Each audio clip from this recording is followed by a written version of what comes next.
Assalamualaikum warahmatullahi wabarakatuh dan salam sejahtera. Yang dihormati Puan Mazana binti Cik Wil selaku pensyarah GKQO 1062 serta rakan-rakan sekalian. Pada hari ini saya akan membentangkan tajuk dasar pelaksanaan kegiatan kokurikulum di sekolah. Sebelum saya menerangkan dengan lebih lanjut tentang dasar-dasar pelaksanaan kokurikulum, saya ingin mengajak rakan-rakan berfikir sejenak.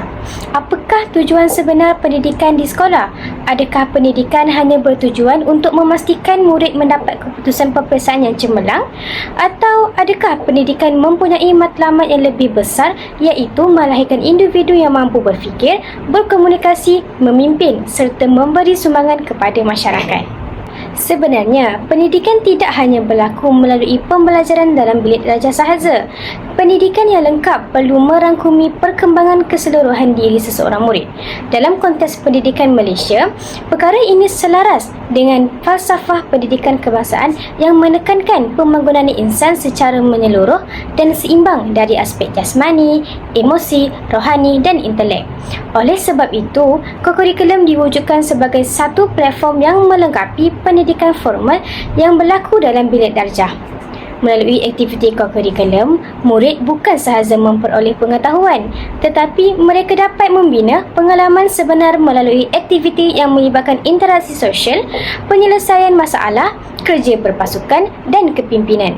Sebagai contoh, seorang murid mungkin tidak begitu menyelah dalam peperiksaan akademik, tetapi mempunyai kebolehan yang luar biasa dalam bidang kepimpinan, sukan, komunikasi atau kreativiti. Melalui kokurikulum, bakat tersebut dapat dikenal pasti dan dikembangkan. Dalam pembentangan ini, saya akan menghuraikan beberapa perkara utama, iaitu pertama, konsep dan maksud kokurikulum. Kedua, 5 dasar utama pelaksanaan kokurikulum di sekolah. Yang ketiga, 7 dasar sokongan yang membantu memperkukuhkan pelaksanaan kokurikulum. Yang keempat, kepentingan kokurikulum kepada murid, guru dan sekolah.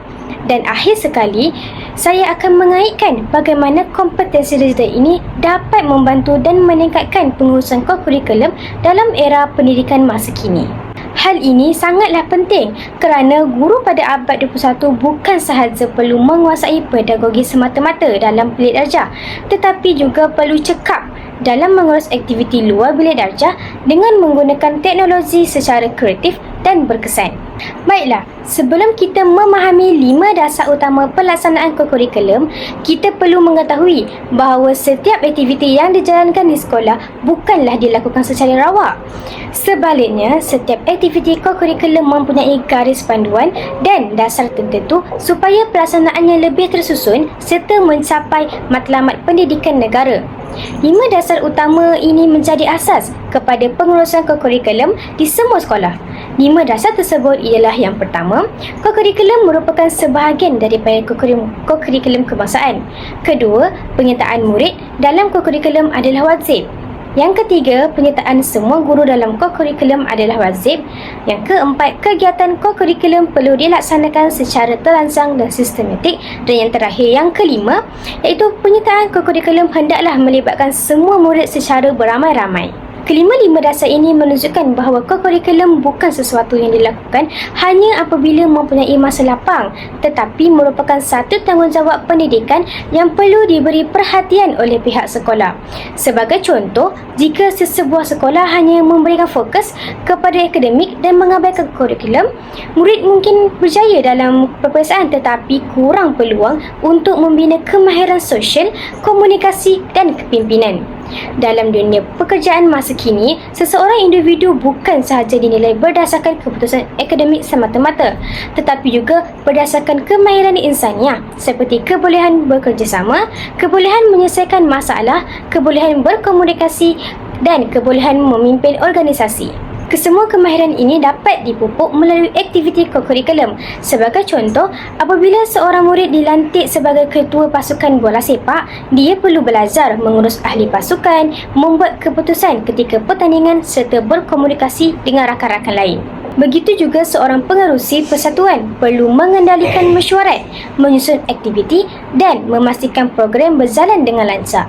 Situasi seperti ini memberikan pengalaman kepimpinan sebenar kepada murid. Oleh itu, 5 dasar ini diwujudkan bagi memastikan kokurikulum dapat berfungsi sebagai medium pembentukan insan yang lengkap.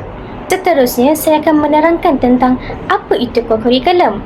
Secara umumnya, kokurikulum ialah aktiviti pendidikan yang dilaksanakan di luar waktu pengajaran dan pembelajaran formal dalam bilik darjah. Walaupun aktiviti ini dilakukan di luar kelas, namun kokurikulum masih merupakan sebahagian daripada proses pendidikan kerana ia mempunyai objektif pembelajaran yang jelas. Kokurikulum bertujuan membangunkan potensi murid secara menyeluruh melibatkan beberapa aspek. Aspeknya ialah yang pertama adalah jasmani, iaitu perkembangan fizikal dan kesihatan melalui aktiviti sukan. Emosi, membantu murid mengawal emosi, membina keyakinan dan meningkatkan motivasi. Rohani, membentuk nilai murni, disiplin dan jati diri. Intelek, mengembangkan pemikiran kreatif dan kritis. Dan yang terakhir, sosial, membina hubungan positif serta kemahiran bekerjasama. Dalam sistem pendidikan Malaysia, kokurikulum terbahagi kepada 3 komponen utama, iaitu pertama, unit beruniform seperti pengakap, pandu puteri, kadet remaja sekolah dan puteri Islam. Melalui unit beruniform, murid dapat mempelajari disiplin, kepimpinan, kemahiran hidup serta semangat patriotisme. Sebagai contoh, aktiviti perkemahan mengajar murid berdikari seperti memasang kemah, mengurus keperluan diri dan bekerjasama dalam kumpulan. Yang kedua ialah kelab dan persatuan. Contohnya, kelab bahasa Melayu, kelab STEM, kelab robotik dan Persatuan Agama Islam. Melalui kelab dan persatuan ini, murid dapat mengembangkan minat serta bakat tertentu. Sebagai contoh, murid yang menyertai kelab robotik bukan sahaja belajar tentang teknologi semata-mata, tetapi mereka turut belajar kemahiran menyelesaikan masalah apabila mereka perlu menghasilkan sesuatu projek. Yang ketiga pula, sukan dan permainan, di mana contohnya permainan bola sepak, badminton, bola jaring, olahraga dan sebagainya. Aktiviti sukan ini membantu murid membina daya tahan diri fizikal, semangat kesukanan serta kemahiran bekerja dalam pasukan. Selain itu, kokurikulum juga berkait dengan kemahiran abad ke-21, iaitu 4C. Apa itu 4C? 4C ialah communication, collaboration, creativity dan critical thinking. Contohnya, dalam pertandingan pidato, murid perlu mempunyai kemahiran berkomunikasi. Dalam projek kelab, murid perlu bekerjasama. Dalam menghasilkan inovasi, murid perlu menggunakan kreativiti. Manakala ketika menyelesaikan masalah dalam aktiviti kumpulan, murid perlu menggunakan pemikiran kritis bersama. Oleh itu, jelaslah bahawa kokurikulum bukan sekadar aktiviti untuk mengisi masa lapang, tetapi merupakan satu proses pembelajaran yang membentuk keupayaan murid menghadapi cabaran dunia sebenar. Baiklah, kita beralih kepada dasar pertama, iaitu kokurikulum merupakan sebahagian daripada kokurikulum kebangsaan. Dasar ini merupakan asas utama yang menunjukkan bahawa kokurikulum bukanlah satu aktiviti tambahan atau aktiviti yang dilakukan apabila mempunyai masa lapang sahaja. Sebaliknya, kokurikulum mempunyai kedudukan yang sama penting dengan aktiviti akademik dalam sistem pendidikan negara. Perkara ini diperuntukkan melalui Seksyen 18 Akta Pendidikan 1996 Akta 550 yang menjelaskan bahawa kokurikulum kebangsaan merangkumi kokurikulum dan kegiatan kokurikulum. Selain itu, melalui Sub-Peraturan 3-1 Peraturan-Peraturan Pendidikan Kokurikulum Kebangsaan 1997, pihak sekolah diwajibkan melaksanakan kegiatan kokurikulum sebagai sebahagian daripada pendidikan murid. Maksudnya di sini, sekolah tidak boleh mengabaikan pelaksanaan kokurikulum kerana ia merupakan satu tanggungjawab yang telah ditetapkan dalam sistem pendidikan negara. Sekiranya sekolah hanya memberikan perhatian kepada pencapaian akademik sahaja, perkembangan murid akan menjadi tidak seimbang.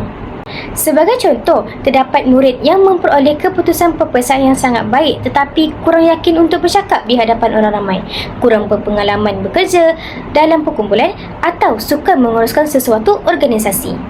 Perkara seperti ini dapat dibantu melalui aktiviti kokurikulum. Melalui penyertaan dalam persatuan, murid belajar cara mengendalikan mesyuarat, menyampaikan pendapat dan membuat keputusan. Melalui aktiviti sukan pula, murid belajar tentang disiplin, semangat berpasukan dan menerima kemenangan serta kekalahan secara matang. Melalui unit beruniform, murid membina sikap bertanggungjawab dan mematuhi peraturan. Sebagai contoh, seorang murid yang menjadi ketua kumpulan semasa aktiviti perkhemahan perlu memastikan ahli kumpulannya menjalankan tugas masing-masing. Daripada situasi tersebut, murid belajar bahawa kepimpinan bukan hanya memberi arahan semata-mata, tetapi juga melibatkan tanggungjawab dan kerjasama. Dari sudut guru pula, dasar ini memberikan peluang kepada guru untuk mengembangkan kompetensi profesionalnya. Guru bukan sahaja mengajar dengan akademik, tetapi juga membimbing perkembangan sasiah murid. Dalam menguruskan kurikulum, guru dapat meningkatkan beberapa kemahiran seperti merancang program, mengurus organisasi, menyelesaikan masalah serta membimbing kepimpinan murid. Seterusnya ialah dasar kedua, iaitu penyertaan murid dalam kegiatan kokurikulum adalah wajib. Dasar ini menunjukkan bahawa semua murid perlu diberikan peluang untuk menyertai aktiviti kokurikulum tanpa mengira tahap pencapaian akademik, latar belakang keluarga atau kebolehan tertentu. Perkara ini dinyatakan melalui surat Perkeliling Ikhtisas Bilangan 1 tahun 1985 yang menetapkan bahawa setiap murid perlu mengambil bahagian dalam kegiatan kurikulum. Secara amnya, satu murid perlu menyertai pertama, satu unit beruniform, satu kelab dan persatuan, dan satu sukan dan permainan. Tujuan utama dasar ini adalah untuk memastikan setiap murid memperoleh pengalaman yang seimbang dalam pelbagai bidang. Sebagai contoh, seorang murid yang tidak begitu aktif dalam akademik mungkin mempunyai bakat dalam bidang sukan. Melalui penyertaan dalam pasukan bola sepak atau olahraga, bakat tersebut dapat dikenal pasti dan dikembangkan. Begitu juga seorang murid yang kurang bercakap dalam kelas mungkin sebenarnya mempunyai kebolehan komunikasi yang baik apabila diberi peluang menyertai aktiviti seperti debat, pidato atau pengucapan awam. Oleh itu, kurikulum menjadi ruang untuk guru mengenal murid secara lebih menyeluruh. Dalam bilik darjah, guru mungkin hanya melihat kemampuan murid melalui tugasan dan peperiksaan. Namun, dalam aktiviti kokurikulum, guru dapat menilai beberapa aspek seperti kepimpinan, kreativiti, kerjasama, disiplin dan sebagainya. Selain itu, kewajipan menyertai kokurikulum juga membantu murid belajar mengurus masa. Murid perlu membahagikan masa antara pembelajaran akademik, aktiviti kokurikulum serta tanggungjawab peribadi. Kemahiran pengurusan masa ini sangat penting kerana ia menjadi asas kepada kehidupan mereka pada masa hadapan. Sebagai contoh, seorang murid yang aktif dalam pasukan bola jaring perlu memastikan dia menyiapkan tugasan sekolah walaupun mempunyai latihan pada waktu petang. Situasi ini mengajar murid tentang disiplin dan keutamaan. Dari perspektif guru pula, penglibatan murid yang menyeluruh membantu guru mengenal pasti potensi setiap individu. Sebagai contoh, seorang guru penasihat mungkin mendapati seorang murid mempunyai bakat kepimpinan walaupun prestasi akademiknya sederhana. Guru boleh membantu murid tersebut dengan memberikan peluang menjadi ketua atau wakil sekolah. Oleh itu, dasar penyertaan murid yang diwajibkan ini bukan bertujuan membebankan murid, tetapi bertujuan memastikan setiap murid mendapat peluang untuk berkembang secara holistik. Seterusnya pula, dasar ketiga iaitu semua guru wajib terlibat dalam kegiatan kokurikulum, di mana dalam pelaksanaan kokurikulum, guru memainkan peranan yang sangat besar kerana kejayaan sesuatu aktiviti bergantung kepada bimbingan dan pengurusan guru. Perkara ini telah dinyatakan dalam Perkara 5.2 Surat Perkeliling Ikhtisas Bilangan 1 tahun 1985 yang menjelaskan bahawa semua guru hendaklah diberikan tanggungjawab dalam kegiatan kokurikulum. Ini bermaksud tanggungjawab guru bukan hanya berlaku semasa waktu pembelajaran kelas sahaja, tetapi turut melibatkan pembangunan murid melalui aktiviti luar bilik darjah. Guru dalam kokurikulum berperanan sebagai penasihat, pembimbing, jurulatih, pengurus program, motivator kepada murid dan sebagainya. Sebagai contoh, seorang guru penasihat Persatuan Bahasa Melayu bukan hanya menjaga kehadiran ahli persatuan. Guru tersebut perlu merancang aktiviti tahunan seperti pertandingan pidato, forum, kuis bahasa, bengkel penulisan dan sebagainya. Guru juga perlu memastikan setiap aktiviti mempunyai objektif yang jelas. Begitu juga guru penasihat unit beruniform perlu membimbing murid dalam aktiviti seperti kawat kaki, perkhemahan dan latihan kepimpinan. Melalui penglibatan ini, guru dapat membina hubungan yang lebih dekat dengan murid. Kadang-kala terdapat murid yang kurang menyelah dalam kelas tetapi menunjukkan potensi besar ketika aktiviti kokurikulum. Hubungan yang terbina melalui kokurikulum membolehkan guru memahami murid dengan lebih mendalam. Dari sudut profesionalisme, penglibatan dalam kokurikulum membantu guru meningkatkan kemahiran kepimpinan, komunikasi, pengurusan organisasi, perancangan program dan sebagainya. Seterusnya ialah dasar keempat, iaitu pelaksanaan kegiatan kokurikulum secara terancang dan sistematik. Dasar ini menekankan bahawa setiap aktiviti kokurikulum yang dijalankan di sekolah mestilah mempunyai perancangan yang jelas dan bukan dilakukan secara spontan tanpa hala tuju. Menurut Peraturan 2 Peraturan Pendidikan Kokurikulum Kebangsaan 1997, kegiatan kokurikulum perlu dirancang dengan mengambil kira beberapa perkara seperti matlamat objektif yang ingin disampaikan, kaedah pelaksanaan, pengurusan ahli, aspek keselamatan, kaedah penilaian dan sebagainya. Hal ini bermaksud setiap aktiviti yang dijalankan perlu mempunyai nilai pendidikan dan memberi manfaat kepada perkembangan murid. Sebagai contoh, sekiranya sekolah ingin menjalankan program gotong royong melalui kelab alam sekitar, aktiviti tersebut bukan hanya bertujuan membersihkan kawasan sekolah. Sebaliknya, guru perlu menetapkan objektif seperti meningkatkan kesedaran murid tentang penjagaan alam sekitar, memupuk sikap tanggungjawab dan membina kerjasama dalam kumpulan. Dengan adanya objektif yang jelas, murid bukan sahaja melakukan aktiviti fizikal tetapi memahami nilai dan pembelajaran yang diperoleh daripada aktiviti gotong royong tersebut.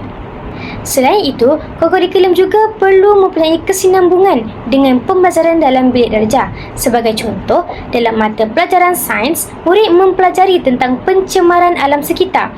Kemudiannya, melalui aktiviti kokurikulum, murid boleh menjalankan projek Kita Semula atau kempen kesedaran alam sekitar. Situasi ini menunjukkan bahawa kokurikulum menjadi ruang untuk murid mengaplikasikan ilmu yang dipelajari secara praktikal. Selain itu, pelaksanaan yang terancang juga membantu memastikan keselamatan murid terjamin. Sebagai contoh, sebelum menjalankan aktiviti perkhemahan, guru perlu menyediakan senarai peserta, jadual aktiviti, pembahagian tugas, prosedur keselamatan dan paling penting tindakan kecemasan. Hal ini sangatlah penting kerana guru mempunyai tanggungjawab untuk memastikan kebajikan murid sentiasa dijaga.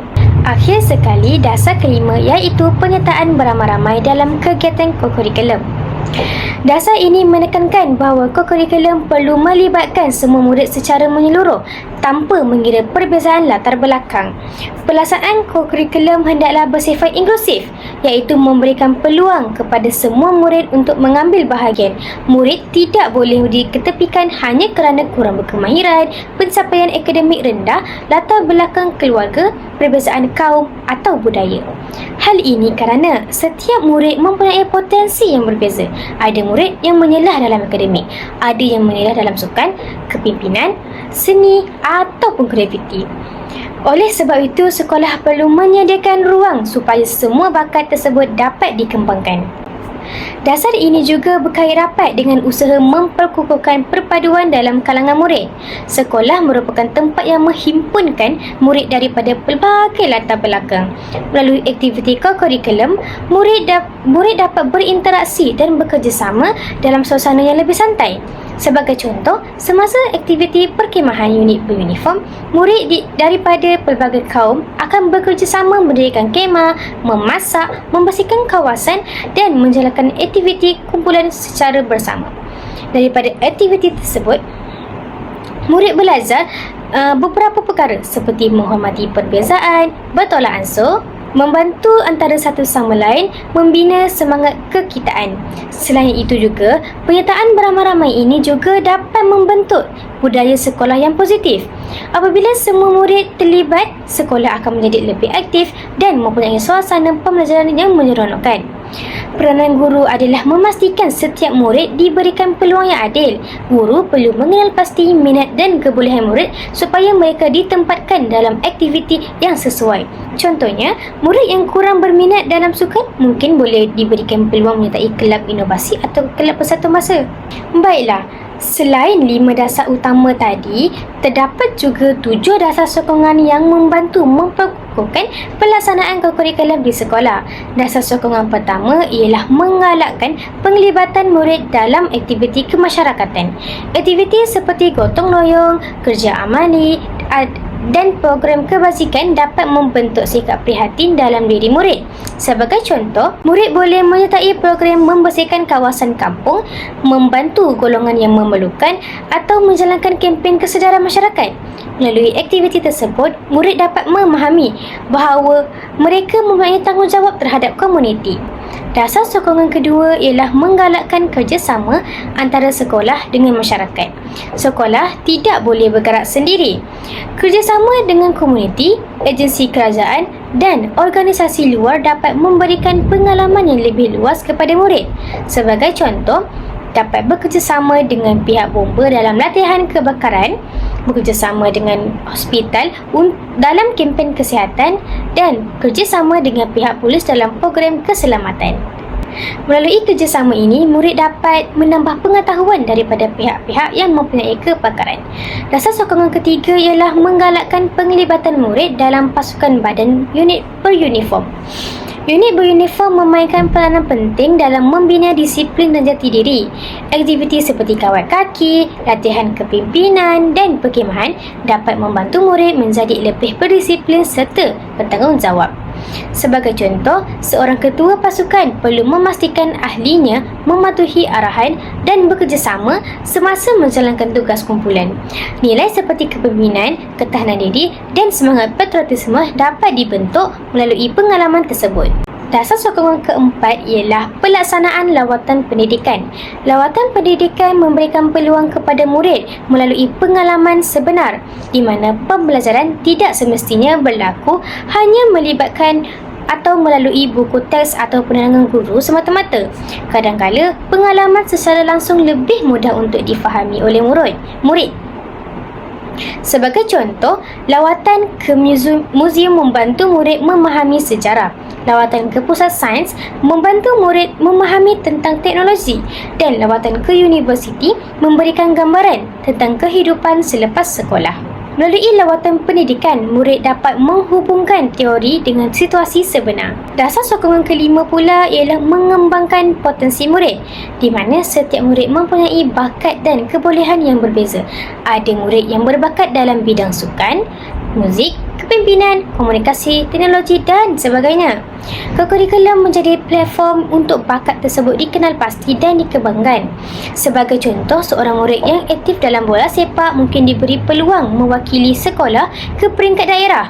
Manakala murid yang berbakat dalam pidato boleh menyertai pertandingan sehingga ke peringkat yang lebih tinggi. Peranan guru sangat penting dalam mengenal pasti bakat murid dan memberikan bimbingan yang sesuai. Seterusnya, dasar sokongan keenam ialah memberikan penghargaan kepada murid dan guru yang aktif dalam kurikulum. Penghargaan penting kerana ia dapat meningkatkan motivasi dan semangat seseorang untuk terus berusaha. Penghargaan tidak semestinya diberikan kepada pemenang pertandingan sahaja. Ia juga boleh diberikan kepada individu yang menunjukkan komitmen yang tinggi, disiplin, usaha berterusan serta kepimpinan yang terbaik. Contohnya, seorang murid yang sentiasa hadir latihan walaupun tidak memenangi pertandingan tetap wajar dihargai kerana menunjukkan sikap yang positif. Begitu juga guru yang banyak menyumbangkan dalam mengurus aktiviti kurikulum perlu diberikan penghargaan sebagai tanda pengiktirafan. Dasar sokongan yang terakhir iaitu yang ketujuh, memberikan peluang kepada murid untuk mengembangkan bakat ke tahap yang lebih tinggi. Sekolah merupakan tempat pertama untuk mencongkil bakat murid. Oleh itu, murid yang menunjukkan kebolehan perlu diberikan peluang untuk berkembang. Sebagai contoh, atlet sekolah boleh diketengahkan ke peringkat daerah atau negeri. Peserta pidato boleh menyertai pertandingan yang lebih besar. Murid inovasi pula boleh menyertai pertandingan reka cipta. Dengan sokongan yang berterusan, murid dapat mencapai potensi maksimum mereka. Seterusnya, saya akan menerangkan tentang kepentingan kokurikulum kepada murid, guru dan sekolah. Secara keseluruhannya, kokurikulum memberikan banyak manfaat kerana ia menjadi pelengkap kepada pendidikan akademik. Seperti yang kita ketahui, kejayaan seseorang murid bukan hanya diukur berdasarkan keputusan peperiksaan semata-mata. Sebaliknya, seseorang murid yang berjaya ialah individu yang mempunyai keseimbangan diri dari segi pengetahuan, kemahiran, nilai murni dan kebolehan berinteraksi dengan masyarakat. Oleh itu, kokurikulum memainkan peranan yang sangat penting dalam membentuk kemenjadian murid. Kepentingan yang pertama ialah kokurikulum dapat membentuk sasiah murid. Melalui aktiviti kokurikulum, murid didedahkan dengan nilai seperti disiplin, tanggungjawab, kerjasama, toleransi, hormat-hormati dan banyak lagi. Sebagai contoh, dalam aktiviti unit beruniform, murid perlu mematuhi arahan ketua, menjaga disiplin diri serta menjalankan tugas yang diberikan. Situasi ini membantu membentuk sikap bertanggungjawab dalam diri murid. Begitu juga dalam aktiviti sukan, murid belajar menerima kemenangan dan kekalahan dengan sikap yang positif. Mereka memahami bahawa kejayaan bukan hanya bergantung kepada individu, tetapi hasil daripada usaha bersama. Kepentingan yang kedua ialah kokurikulum membantu membina kemahiran kepimpinan. Dalam aktiviti kokurikulum, murid sering diberikan peluang untuk memegang jawatan seperti pengerusi, naib pengerusi, setiausaha, bendahari dan sebagainya. Melalui tanggungjawab ini, murid belajar mengurus organisasi dan membuat keputusan. Sebagai contoh, seorang pengerusi kelab perlu memimpin mesyuarat, membahagikan tugas kepada ahli-ahli serta memastikan program berjalan dengan lancar. Pengalaman ini sangat berguna kerana murid akan berhadapan dengan situasi kepimpinan dalam kehidupan sebenar. Yang ketiga pula, meningkatkan kemahiran komunikasi dan sosial, di mana kokurikulum juga penting kerana dapat meningkatkan kemahiran komunikasi murid. Pada masa kini, kemahiran berkomunikasi merupakan salah satu kemahiran utama yang diperlukan dalam kehidupan dan dunia pekerjaan. Melalui kokurikulum, murid belajar menyampaikan idea, bekerjasama, memberikan pendapat dan paling penting menyelesaikan konflik. Sebagai contoh, dalam pertandingan debat atau pidato, murid belajar menyusun hujah dan bercakap dengan yakin di hadapan khalayak ramai. Manakala dalam aktiviti berkumpulan, murid belajar mendengar pandangan orang lain dan mencapai persetujuan secara bersama. Yang keempat pula, mengembangkan bakat dan potensi, di mana setiap murid mempunyai kelebihan yang berbeza. Ada murid yang lebih menyerlah dalam akademik, tetapi ada juga yang mempunyai bakat dalam bidang lain seperti sukan, seni, muzik, kepimpinan, teknologi dan sebagainya. Kokurikulum menyediakan ruang untuk bakat tersebut berkembang. Sebagai contoh, seorang murid yang kurang menyerlah dalam peperiksaan mungkin mempunyai bakat luar biasa dalam bidang robotik. Melalui penyertaan dalam kelab robotik, murid tersebut dapat mengembangkan kemahiran inovasi dan kreativiti. Dan yang terakhir ialah meningkatkan imej dan kecemerlangan sekolah. Selain memberikan manfaat kepada murid dan guru, kokurikulum turut menyumbangkan kepada kecemerlangan sekolah. Sekolah yang mempunyai pengurusan kokurikulum yang baik kebiasaannya mempunyai budaya sekolah yang positif, murid yang aktif, hubungan komuniti yang kukuh.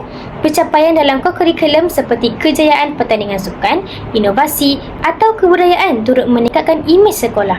Hal ini menunjukkan bahawa kecemerlangan sekolah bukan hanya dilihat melalui keputusan akademik, tetapi juga melalui pencapaian murid dalam pelbagai bidang. Sebagai kesimpulannya, dapat dirumuskan bahawa kokurikulum merupakan satu komponen yang sangat penting dalam sistem pendidikan negara.